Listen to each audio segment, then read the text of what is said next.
everybody? Some would say I'm the reverse, and welcome to my review for The Mandalorian Season 2, Episode 5.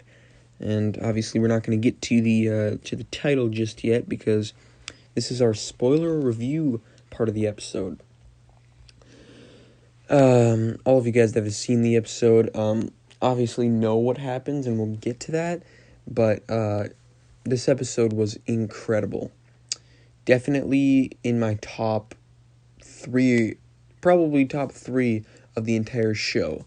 I still think that I prefer the Marshal and the season finale of Season 1, but this episode was insanely good. It was so good. Obviously, it's directed by Dave Filoni. We all knew that, and he did a great job, and he was perfect for this particular episode. Yeah, that's really all I can say without spoiling anything. So yeah, let's get into our spoiler review. If you haven't seen the episode yet, obviously, click off now. But, yeah. So the title is Chapter 13, The Jedi. It is a fitting title, because this episode is all about Ahsoka, which is just amazing. It was awesome to see her in live action, and yeah, I can't believe it. So, the episode starts off on the planet Corvus in the city of Caladan, where basically the whole situation is there's a lady that's kind of ruling over the town. She's called the Magistrate, and we learn her real name later. I'll get to that, but she rules this town with an iron fist, and she has a bunch of mercenaries and scouts, and they're running through the forest, fighting off Ahsoka Tano, who we get right at the beginning of this episode, which actually I was expecting her to show up early on. I wasn't expecting it to be the first scene, though. So yeah, we see her white lightsabers in this, and it looks insane. It looks so good. And herself, she looks amazing. The makeup on her looks great. Everything just looks so perfect. And yeah. So she has a little bit of a battle. She cuts a tree down and uses the Force to snap a twig to distract them and everything. It's just really cool. And yeah, the appearance of the planet really helps this scene as well as other scenes. This planet is very barren. I was expecting just your typical forest planet, Endor or Yavin 4 or Sorgan, but instead we got this barren wasteland, really. There's no leaves on the trees. It's a very yellowish-green tint. The sky is, polluted. There's, just a thick layer of mist on the surface. It's a beautiful planet. It's disgusting, but it's a really aesthetically pleasing and very unique planet, and I wouldn't mind if we go back.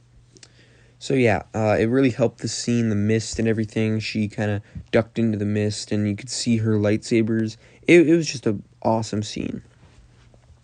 So she goes up to the city walls, and the magistrate kind of confronts her, and basically Ahsoka's looking for information, and the magistrate says, how many lives are you willing to put up for it? She doesn't care about the lives of the civilians. The magistrate says, do I kill 1, 10, or 100? And Ahsoka says she gives her 1 day to either choose to give Ahsoka the information or surrender. And then we get our little title crawl, where we get the episode of the title of the episode, The Jedi. And then yeah, we go back to the Mandalorian, who's with Baby Yoda in the Razor Crest, and they are landing on Corvus, and he tells Baby Yoda to go back to his to go back to his seat, and he does. And Baby Yoda is trying to get the little ball, the lever thingy, and he uses the Force to grab it. And yeah, they land on Corvus, and he's going down the entrance ramp. And sorry, I'm a little bit sick right now, and I'm really tired. I stayed up till 2 o'clock to watch the episode, obviously, so I'm a little bit tired, a little bit sick. So yeah, commentary's not the best, but it is what it is.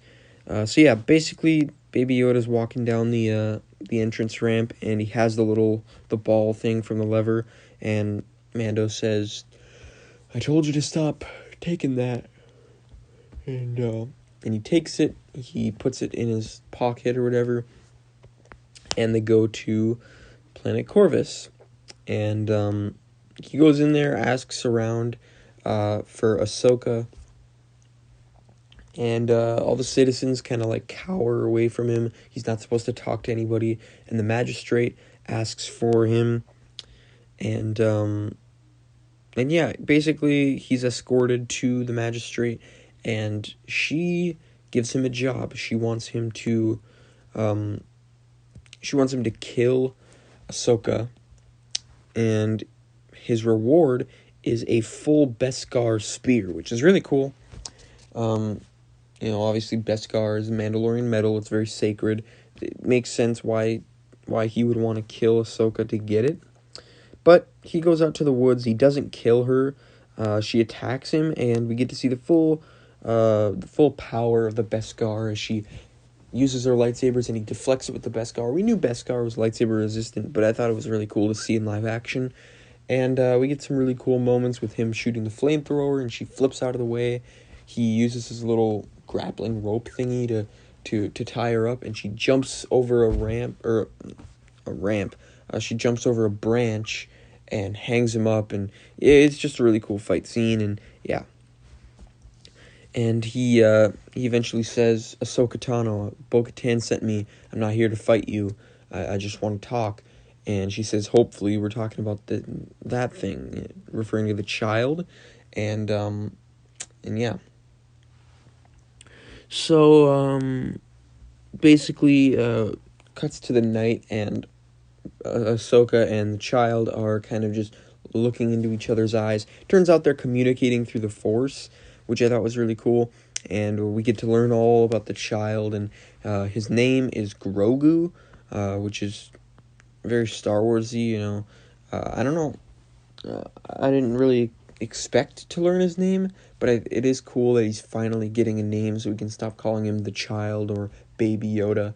So yeah, his name is Grogu, and yeah, we learn that he was raised in the Jedi Temple on Coruscant as a youngling during the Clone Wars, and he was trained by a lot of Jedi Masters and stuff. Very interesting. Yeah, basically at the end of the Clone Wars, somebody takes him from the temple. I don't know if we're going to learn who that was, but yeah, I don't know. Maybe it's Yoda bringing him to Dagobah or something. I don't know. But yeah. Basically he's been hidden from the Empire for years, and she mentions that his memories become dark. I don't know if that's the dark side clouding his memory. I don't know. Or maybe that's just when he was taken by those mercenaries we find him with at the beginning of this series. I have no idea. And they talk about his abilities a little bit. She tells Mando a little bit about the Force, and she even mentions Yoda being the only one she knows of his species, which I thought was cool, name dropping Yoda. And then she talks about how Grogu is filled with fear and stuff like that. Yeah. And then, yeah, she says she's going to test him in the morning, and yeah, so they do kind of impromptu Jedi training. She tells him to lift the stone. She lifts it into the air and gives it to Grogu and tells him to give it back to her. and he just throws it on the ground, or he just drops it. And Mando keeps saying that he's stubborn, and she has him take his place. He picks up the rock, and he wants the child to take it. He doesn't, and Ahsoka says connect with him more. So Mando takes out of his pocket the little metal ball thingy, and Baby Yoda takes it right up. So yeah. But Ahsoka says that she can't train him because he has a strong attachment with Din, which harkens back to the prequels and the forbidden attachment of a Jedi. And she says that she's seen this kind of attachment lead Jedi down the dark path, and obviously she's talking about Anakin, which I thought was a really cool callback. But could she be talking about some other Jedi, perhaps Ezra Bridger, who we know Ahsoka was looking for post-Rebels? We don't know the fate of him, and we'll get to that later, since it becomes relevant actually later in this episode, and I'll get to that. But yeah, I wonder if she's talking about Ezra. It could be interesting. But yeah, obviously, my immediate thoughts, along with probably everyone else, was Anakin. Her master and stuff. So yeah, Mando, he mentions that the magistrate hired him to kill her, and he didn't, and he's willing to help Ahsoka free the town or whatever if she agrees to get him proper training. So yeah. So they go back to the town. She gets an awesome action sequence. She cuts down some fools, and she cuts down this little bell that they keep ringing whenever she shows up. She cuts it down, really cool visual, and yeah. And then we get a very Batman. Oh, excuse me. Wow. Anyways, she gets a very Batman moment. She hunts down I believe his name was Lang. That was what I saw from the subtitles. It's Michael. I don't know how to say his name. I think it's Michael Bain or something. I don't know. But yeah, the rumors said he was going to be in this season. He was in this episode. So yeah, she's hunting him and his droids and his mercenaries down. Very cool sequence. She takes them out one by one. We even get to see her ignite her lightsabers like she does in Rebels. Like they're kind of connected, and she pulls them apart, and yeah, that was really cool. And she cuts down some of the droids, which were actually AK-87 assassin droids, which are kind of very reminiscent of Old Republic droids. So I thought that was really cool. And yeah, she cuts them down, and eventually that Lang dude, he runs away, and he's met with Mando, who comes back, and they have a little bit of a standoff. Ahsoka goes to the magistrate's little palace area. They have a fight. Long story short, they just have a really cool battle. She uses the Mandalorian Beskar spear, which obviously deflects a lightsaber, which I thought was really cool. Very cool choreography and stuff, especially later in the fight where there's quick blows, and it's just very fluid, and I really liked it. And eventually, the magistrate knocks one of Ahsoka's lightsabers into the pond, and she fights with one of them. She knocks the spear down, and she puts the lightsaber up to the magistrate's neck. She asks, "Where is your master? Where's Grand Admiral Thrawn?" And yeah, so this was very interesting, because is she looking for Admiral Thrawn, or is she looking for Ezra? Because obviously Thrawn and Ezra were together at the end of Rebels. She doesn't know anybody to ask around to find Ezra. Is she looking for people who know where Thrawn is so she can find Ezra, like that? Or is she literally looking for Grand Admiral Thrawn to stop him, to take him prisoner, I don't know. But I'm just curious, where that's going. So yeah, Chief beats him, and outside of the palace walls, basically, Lang and Mando have a little bit of like a standoff where they're listening to the fight, and Lang puts his gun down, then he takes a pistol out. Mando just shoots him down, very Western style. He does the little, I don't know what you'd call it, like he spins his blaster, puts it back in his holster, very Western style. I loved it, and yeah. And that's really the end of that whole part. I still do have some questions, like who is she looking for? Is she looking for Thrawn, or is her end goal Ezra? I don't know. Did she kill the magistrate, or I don't know. But at the end of the episode, we see this little this old guy. No offense, but he's old. Like this elder who we've seen throughout the episode talk to Mando and stuff. We see him become like the king. Basically, I'm guessing he was the king beforehand, before the magistrate showed up. So yeah. So he becomes like the king or whatever, and yeah. And then at the end of the episode, Mando goes back to his ship, grabs Grogu, and he basically just he talks to Ahsoka, and she leads him. Where does she lead him? It's a here. Let me look it up quick, because Tython. Yeah, Tython.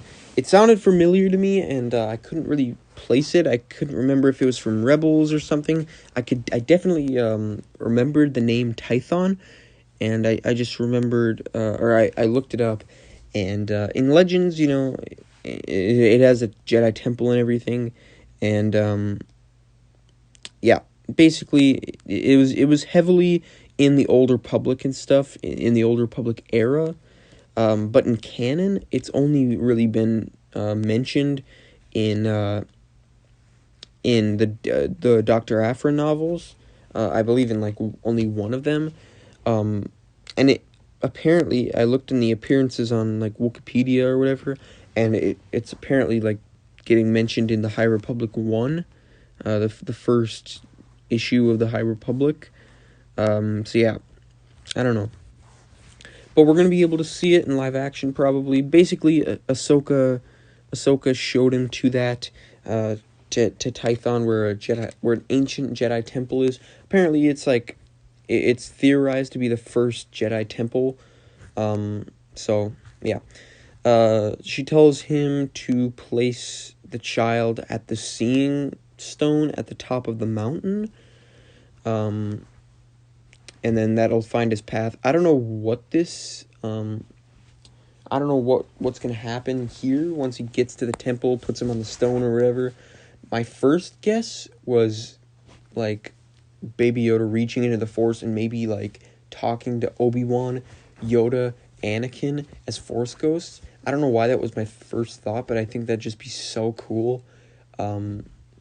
Just for a split second, just seeing them in like the horizon, just speaking to Baby Yoda, or excuse me, Grogu. So yeah, that'd be really cool. Other Jedi we could see: Luke Skywalker, Ezra Bridger, Cal Kestis. I don't know, maybe like Ferris Olin, if he's still alive at this time. I don't know if he was ever in canon. But yeah, I read a few novels with Ferris Olin in them. It'd be cool to get a canon live action version of that. I don't know. I like Ferris Olin, but yeah. What else do we got? And that's where the episode ends. We get a really cool like version of Ahsoka's theme, and it was really awesome. Some really cool like moments we have. In this episode, we get Ahsoka's theme multiple times. We get the Morai in the background. We hear it and we see it even, which I thought was cool. What else do we got? I don't know, really. yeah, I think I've really covered it all. Very, very good episode though. It was such a good episode. I loved seeing Ahsoka. I think Ahsoka was great. Um, Not only was her look, her lightsabers, her voice good, but Rosario Dawson did a great job. With her mannerisms were even like very Ahsoka like. So yeah, it was just really cool. Um, yeah, I don't know where this season is gonna lead from here. Obviously, we're going to Tython. I don't know what the heck's gonna happen from there. I don't know if we're gonna see. I don't know when Gideon and the Darksaber and the Empire is gonna move on Mando. Obviously, they're still tracking him. Maybe they're gonna attack him on Tython. I don't know when we're gonna see more of Boba. I don't know if we're gonna see more of Bo-Katan and Cobb Vanth and all that. I wonder if we're gonna see even more of Ahsoka. I wonder if we're gonna see any more Jedi. Like I said, Luke, Ezra, Cal Kestis, the Force Ghosts, all that could be really cool. But yeah, it was great. It was a great episode. It was amazing. I really liked this episode. I'd probably put it in third place um, after the finale and the premiere of season 2. Yeah, it was great. So tell me in the comments what you thought of this episode. Tell me in the comments what you thought of Ahsoka. How do you think she translated to live action? Do you think they did it well?